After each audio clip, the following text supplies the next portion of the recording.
جی अस्सलाम वालेकुम।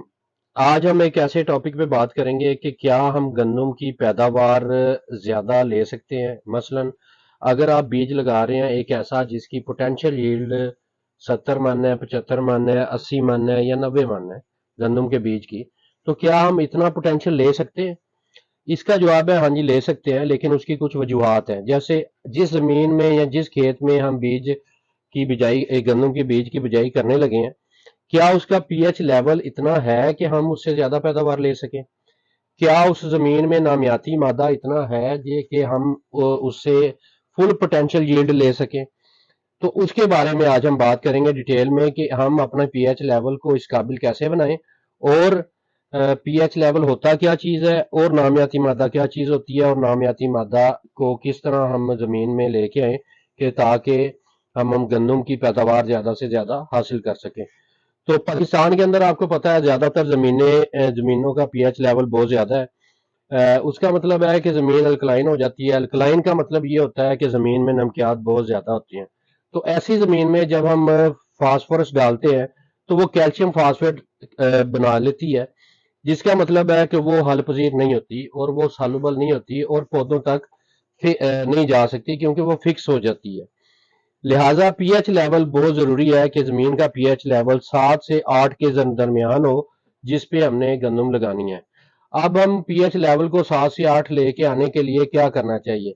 हमारी जमीनों का ज्यादातर पीएच लेवल आप जब इसकी लेबोरेटरी करवाते हैं तो वो आता है 9, 10, बाद जगह पे तो 11 भी पाया जाता है। तो उसको हम कम पीएच लेने के लिए क्या करना चाहिए? उसके लिए ये होता है कि हम ज्यादा से ज्यादा जब कोई भी फास्फोरस यूज करें तो आप एसिडिक फास्फोरस यूज करें, तेजाबी फास्फोरस यूज करें।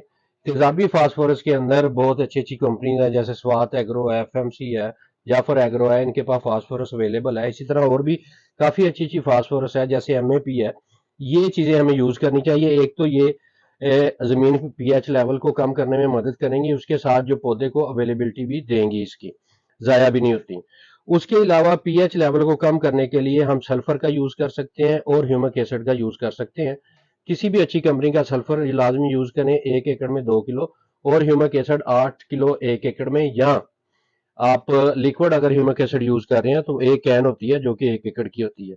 तो उससे क्या होगा कि हमारा पीएच लेवल कम होगा और जमीन में फास्फोरस या जो नाइट्रोजन है वो फिक्स नहीं होती, जो कि पूरी हम क्रॉप को मिलेगी, जिससे पैदावार में इजाफा मिलेगा हमें। अब बात करते हैं नामियाती मादे की। नामियाती मादा क्या चीज होती है? नामियाती मादे को हम कह सकते हैं जमीन की जरखेजी भी। तो जमीन की जरखेजी का इंसार नामियाती मादे पे होता है, जिससे जड़ें ज्यादा नशोनुमा करती हैं, ज्यादा फैलती फूलती हैं और ज्यादा खुराक हासिल करती हैं। नामियाती मादा पाकिस्तानी जमीनों में नामियाती मादे की मिकदार बहुत कम होती है, जो मिट्टी में फास्फोरस की हिफाजत और अखराज करने में अहम किरदार अदा करता है। अब नामियाती मादा इसकी कमी फास्फोरस की दस्तियाबी की महदूद कर देती है, माइक्रोबियल सरगर्मी में कमी करती है। जो जमीन के अंदर माइक्रोबियल सरगर्मियां होती हैं, बैक्टीरिया की सरगर्मियां होती हैं, जिससे फास्फोरस आसानी से पौधे अपटेक करते हैं, उसको कम कर देती है अगर नामियाती मादा जमीन के अंदर नहीं है। उसका भी लेबोरेटरी टेस्ट करवा सकते हैं तो आपको पता लग जाएगा। अगर नामियाती मादा आपकी फसल में कम है तो उसके लिए हम 2-3 इकदाम कर सकते हैं। नामियाती मादा कम होने की वजह से भी फास्फोरस, जो कि सबसे महंगी खाद है, वो जाया हो जाती है।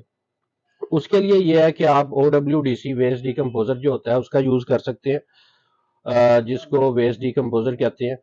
उसके अलावा आप इसके लिए ऑर्जीवेट स्वात एग्रो का प्रोडक्ट है उसको यूज कर सकते हैं। इसी तरह एक प्रोडक्ट है जाफर एग्रो का है वोकोजिम, सी वीड्स एक्सट्रैक्ट होते हैं, उसको यूज कर सकते हैं।